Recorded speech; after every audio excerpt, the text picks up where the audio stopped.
Voilà, mesdames et messieurs, vous êtes toujours sur Ziana TV, la chaîne de la diaspora. C'est une journée spéciale, élection au Congo-Brazzaville. Le premier tour, c'est bien aujourd'hui. Et il était normal que nous recevions ici des hommes et des femmes qui pensent le Congo, qui pensent la politique congolaise. À mes côtés, M. Jean-Claude Mampassi. M. Mampassi, bonjour. Bonjour. Alors, je rappelle juste, si vous permettez, que je puisse lire en fait votre pédigré, quelques aspects de votre pédigré. Vous êtes donc ancien candidat indépendant aux élections municipales de mars 2014. Tout à fait. Vous êtes élu local, conseiller municipal de la ville de Marquette-les-Lilles depuis 2008, président et fondateur du mouvement politique Marquette joue sa carte, secrétaire du Parti socialiste de la section de Marquette-les-Lilles de 2009-2014 et membre du bureau fédéral PS Nord 2009-2014.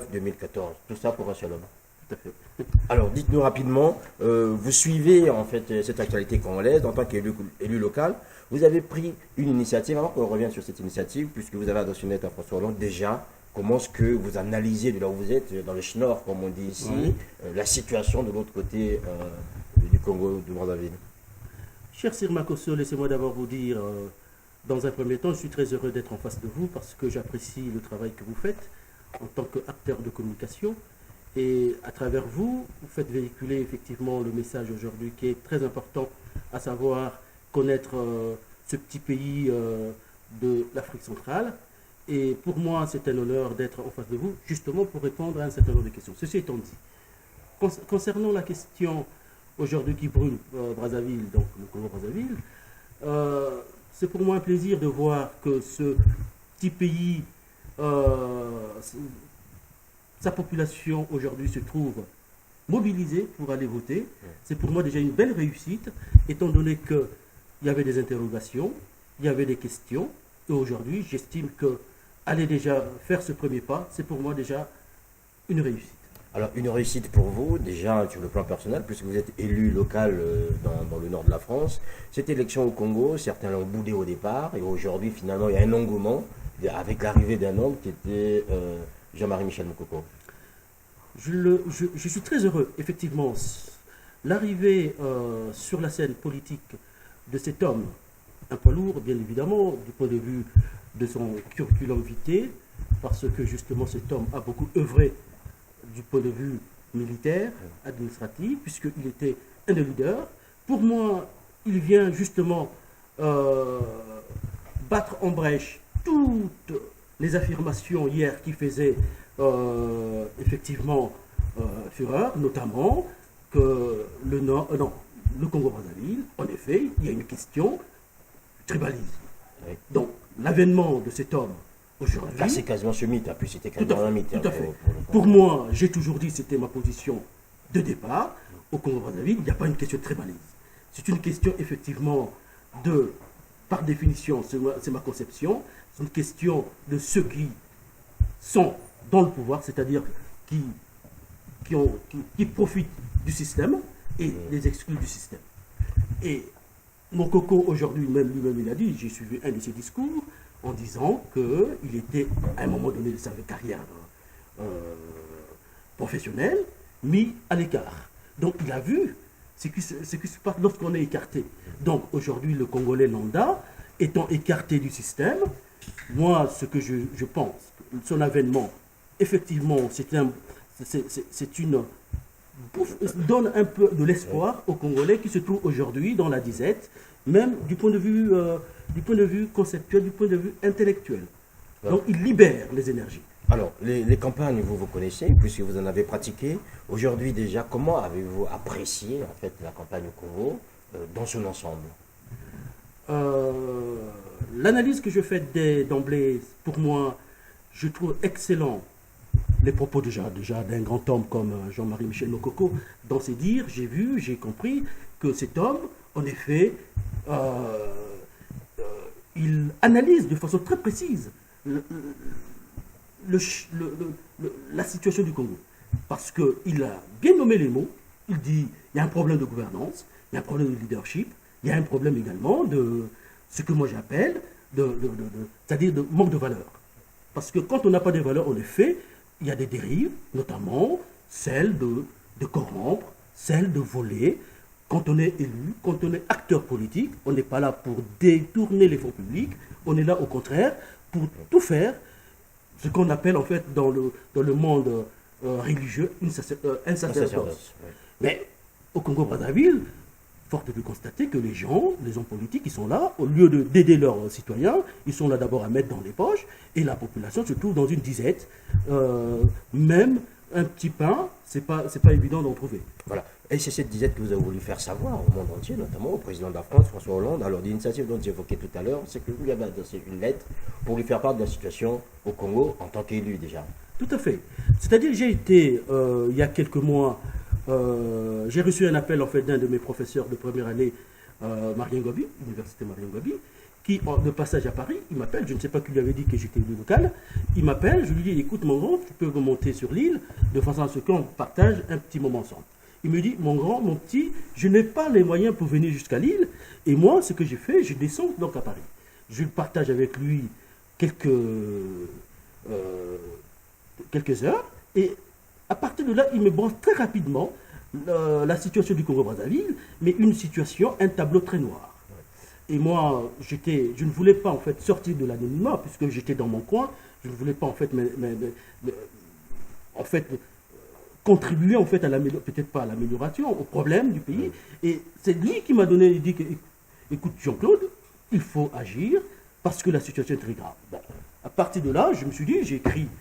Je dis, comme j'étais secrétaire du Parti socialiste de la section de Marquette, j'ai dit, bon, j'ai connu Hollande quand j'étais le premier secrétaire, puisque parmi les cadres locaux, lors de son investiture, donc dans la grande salle parisienne, j'étais là, donc j'ai participé, je l'ai fait monter très haut du point de vue politique dans ma circonscription, il a fait à égalité avec Sarkozy. Je me suis dit, face à ça, j'ai fait un bon boulot pour le mettre là où il est. Je me suis dit, aujourd'hui, étant donné que, vu mes origines, mon pays, je suis... Tu pouvais rendre l'ascenseur, en fait. Vous pouvez rendre l'ascenseur. Oui. Et moi, ma démarche, elle est politique. J'ai voulu en fait, l'alerter pour qu'il use de son pouvoir diplomatique. Parce qu'aujourd'hui, ce sont la force des idées et non la force des armes. Moi, je dis, il faut user en fait de son pouvoir diplomatique pour toucher les chancelleries africaines, même occidentales, de façon à ce que le petit pays, le Congo-Brazzaville, avec son peuple qui se trouve aujourd'hui dans une situation très chaotique, si la France peut s'ingérer, peut mettre sa patte pour faire comprendre au pouvoir sortant que non, les temps aujourd'hui ont changé. Alors, Jean-Claude Passy, si vous me permettez, est-ce que vous n'avez pas fait preuve d'un peu de grandeur? Parce que François Hollande avait déjà été interpellé par les Congolais. Il a lui-même autorisé, s'il faut le dire ainsi, l'initiation de Nguesso à faire ce référendum, puisqu'il avait le droit de consulter son peuple. Alors, lui envoyé ce courrier, vous attendiez à quoi exactement de sa part? Moi, je pense que si j'ai pris cette démarche, c'est parce que je suis élu de la République française. Donc, entre élus. Tout à fait. Déjà, je me suis dit, je le connais parfaitement, je le connais bien. Je le connais parce que j'ai participé à des bureaux politiques, j'étais membre du bureau politique, j'étais membre du bureau fédéral. Je me suis dit, j'ai œuvré dans son parti et aujourd'hui il est président de la République, donc je fais partie de ceux qui ont contribué d'être là où il est. Je me suis dit, vu aujourd'hui la situation du Congo-Brazzaville ne mérite pas le traitement. Un tel traitement, tout à fait, oui. Alors, quelle a été sa réponse? Et sa réponse... Il vous a répondu bien sûr par courrier. Tout à fait. Voilà. Et il a été en effet une réponse lapidaire, mais nette. Diplomatique.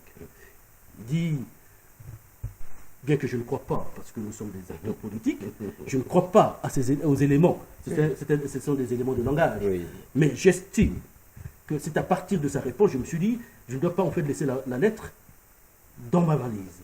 Je dis, je dois en fait porter, au vu des Congolais, qu'il y a effectivement d'autres démarches. Voilà pourquoi je salue effectivement toutes les actions menées ici et là par la diaspora. Oui. Toutes les actions concourent à un seul objectif, faire sortir du pays, faire sortir ce pays-là dans la situation qu'il se trouve. Donc moi j'ai estimé que ma démarche, je n'ai pas cette force de battre le pavé comme ce qu'ont fait mes frères congolais ici présents. Mais pour moi, j'estimais qu'ayant une fenêtre politique, je ne pouvais que utiliser cette arme que je possède. Alors, déjà pour refaire un peu l'histoire, avez-vous été déçu déjà par cette réplique de Hollande en disant que ça avait le droit de consulter son peuple? Étiez-vous surpris déjà puisque vous connaissiez l'homme? Très surpris, mais c'est pas surprenant connaissant l'homme déjà. Parce que Hollande a toujours tenu un langage centriste, il ne veut pas se mouiller, il veut pas, il est du style un peu, même au sein du Parti Socialiste, quand il était le premier secrétaire, on voyait comment il tranchait les sujets, il ne prenait pas de façon catégorique, il ne tranchait pas de façon catégorique. Est-ce que vous pensez qu'aujourd'hui il peut faire quelque chose? Parce que là, on voit très bien que la situation s'envenime, ça s'enlise. Est-ce qu'il peut faire quelque chose? Voilà pourquoi voilà pourquoi j'ai pris cette initiative de venir sur vos antennes, sur votre chaîne, pour justement lui faire comprendre. J'espère qu'il sera. C'est servi sur Regarde très bien, je pense. Que je suis en effet meurtri en voyant le Congo-Brazzaville dans un tel état. Ceci étant dit, je pense qu'avec le pouvoir qu'il a, il doit effectivement utiliser ce pouvoir pour faire comprendre au pouvoir de Brazzaville. Ça ne sert pas de maltraiter sa population, ça ne sert pas de traiter les opposants comme des terroristes. C'est pas comme ça qu'on gère un pays.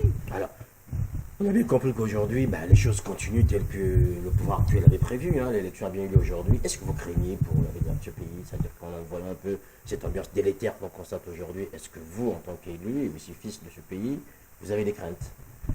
À la fois une crainte, mais pour moi, je pense que cette extrémité est à éviter. Parce que le Congolais a trop souffert. Et les temps ne sont pas à faire, parce que le Congolais a connu 93, 97, ainsi de suite.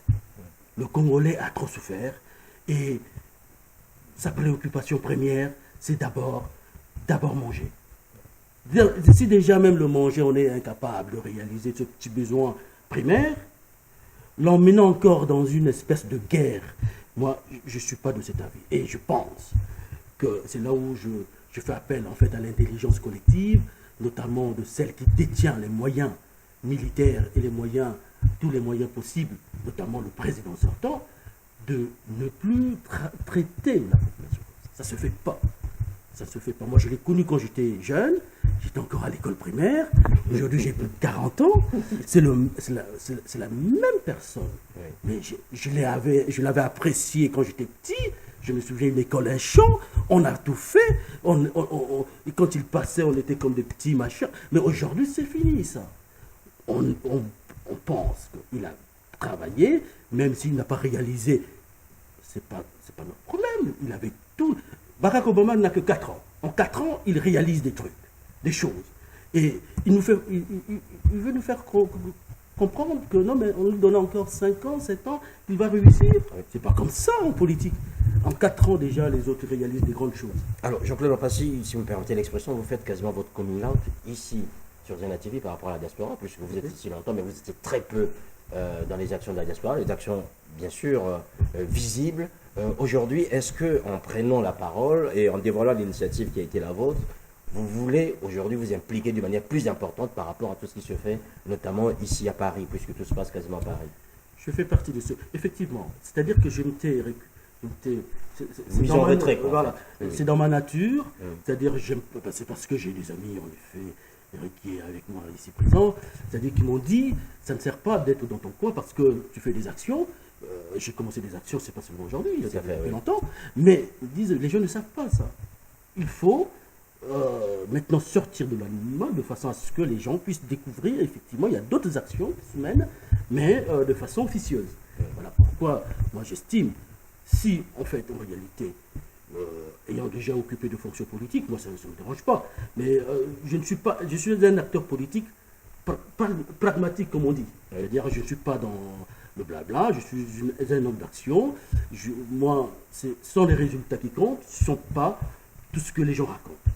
Donc si c'est dans cette optique-là, venir aider, venir accompagner ou venir assister, ça ne me dérange pas, étant donné que nous partageons le même idéal, c'est-à-dire voir le Congo demain prospère. Voilà, voir un Congo prospère pour demain. Jean-Claude Mpassi, merci. Je rappelle que vous étiez élu à Marquette, dans le Nord, comme on dit chez vous. Merci. Et je ne vous ai pas entendu avec un accent un peu style, en fait. Tout à fait, c'est parce qu'effectivement, j'étais parisien. Mais je suis parti dans le Nord parce que, effectivement, Dieu merci, j'ai eu mon épouse là-bas. Et puis, bon, ma vie, je la fais là-bas et elle se passe très bien. Voilà, donc c'est dans ce bonheur qu'on va se quitter. Merci d'avoir fait le déplacement. Je rappelle juste qu'aujourd'hui nous suivons une journée particulière ici sur Zena TV par rapport à la situation politique au Congo. On reçoit tous les acteurs possibles et nécessaires qui viennent nous dire ici leur vœu le plus cher pour le Congo, notamment en cette journée d'élection. Jean-Claude Mapassi, merci. Je vous remercie, Je suis monsieur. bon retour du côté de Lille et en espérant très vous gentil. revoir ici sur Paris et surtout de venir nous partager votre expérience par rapport au travail que vous faites du côté de Marquette. Merci beaucoup, cher Sir. Voilà, les programmes Zena TV continuent à vous faire vivre. Aujourd'hui, ce que le Congo nous a proposé, c'est une journée d'élection et nous aussi de votre côté. De notre côté, on vous proposera des hommes et des femmes qui diront leur position par rapport à cette journée et surtout par rapport à l'avenir du Congo. Les programmes continuent avec notre Congo. Merci.